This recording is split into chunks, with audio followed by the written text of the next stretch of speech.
So here are 5 things that you can do today that will help you become a more effective loss prevention officer.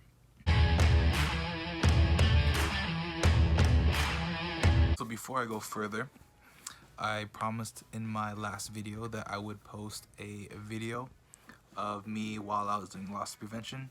So here you go.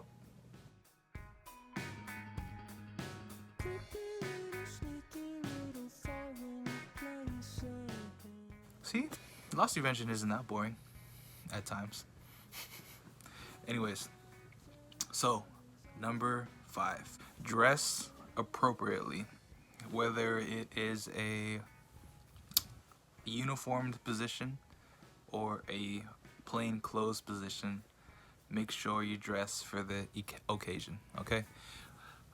If it's a uniform position, obviously you have to wear what they provide, and make sure your uniform's nice and tight, not too baggy. Make sure you have everything where they need to be.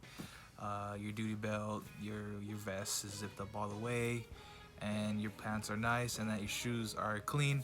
I know not everyone shines their shoes every day because that's kind of tedious, but make sure you're wearing black boots that are nice and they have a good appearance. No one wants to see a sloppy Joe working in a hospital or any security or police setting, because that guy is the weak guy. He can't even take care of himself. So don't be that guy, okay? Now, if it is a plain clothes position, which it was at my job, there wasn't really a strict dress code, so basically you could wear whatever you want. If it included a collar, some pants, and some shoes that didn't stand out. Even in this position, make sure that your pants fit, right? Don't wear baggy pants, don't wear skinny jeans to work. How you gonna chase someone if your pants fall off your ass, you know? Number 4, and I can't stress this rule enough, is to please remember faces. What I mean by that is usually a company has a database where you can view previous shoplifters or people of interest that come into the company a lot. And in my job, we call it BOLs, be on the lookouts. It's essentially people who have stolen before or have caused a scene in the store that we were on the lookout for.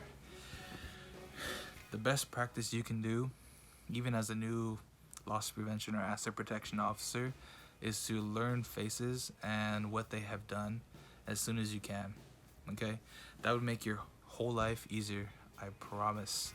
As soon as someone comes in, you're like, hey, this is that guy.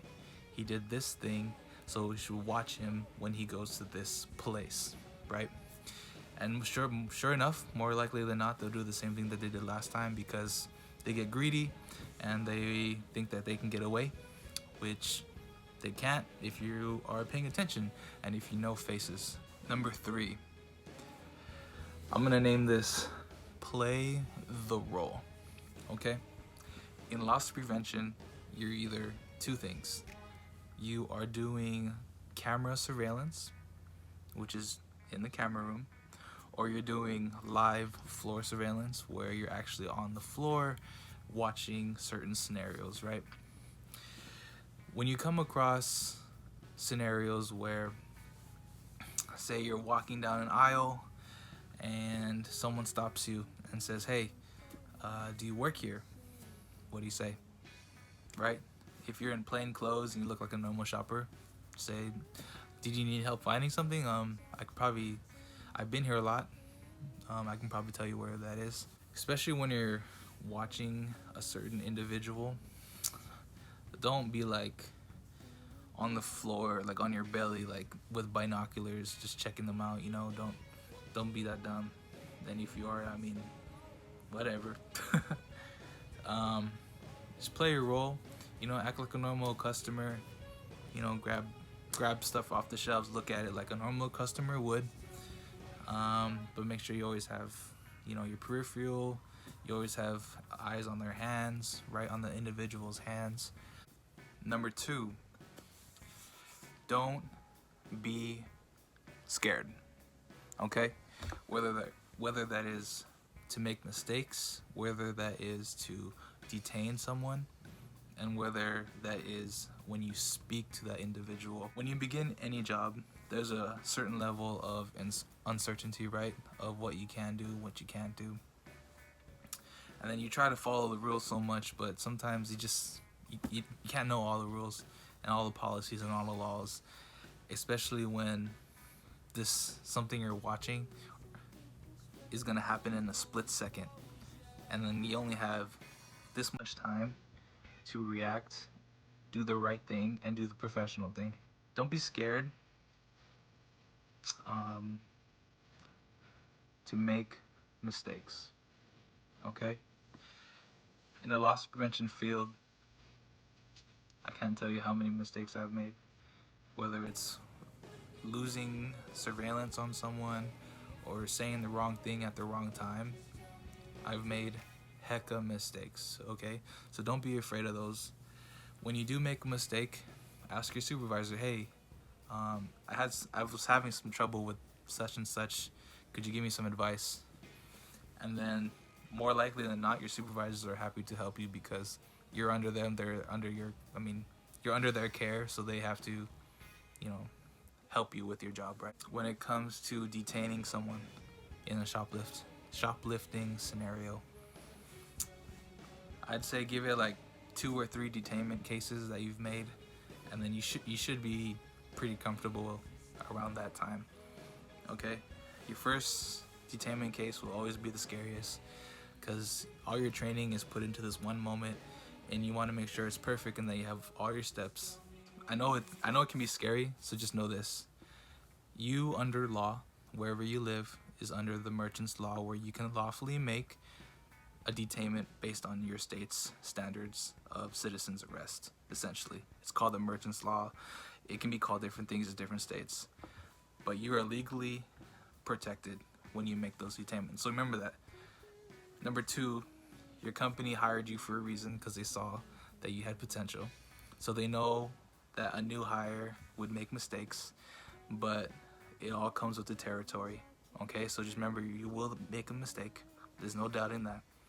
Whether it's freezing up while you're saying something to the detainee, whether it's you're like shaking while you're handcuffing someone and like getting it all wrong, it happens. Okay, so just don't be afraid when you detain someone. Okay, more likely than not, they'll either one or two things: they'll comply or they'll run away. And if they comply, good. That just helps you out. Okay, if they run away, you can't do nothing about that. Just follow your company's policy. Number 1 rule that I think is most important is to know your company's policies. Okay, in loss prevention, where we are protected under company policies and state policies. Okay, but within the company, each company has their own way that they like to do their operations, right? You'll get an employee handbook stating, this is the guidelines you have to follow, and these are the guidelines that you shouldn't follow. Okay, and they'll give you a packet, and you'll go over it with your supervisor, your manager, or whoever. I would recommend knowing your company's policies in and out. That can save you from trouble with the law. That can save you time. That can save you arguments with your boss, right? Right. And just speaking from a legal standpoint, say you get in trouble for detaining someone, you followed all your steps, all the policies that were expected of you, and you're within the law to do this certain thing. Don't worry about it. Unless your company's a douche and will throw you under the bus. Which I hope they don't. If you stay within your company's policies, you'll be fine. All right, everybody. So that wraps up the top 5 things that you can do to become a more effective loss prevention or asset protection officer. If you have any more questions or you want to know any more tips, just shoot a comment, or you can shoot me a DM in my Instagram page, which I will post on the bottom. Next video is gonna be a banger, so stay tuned. Peace.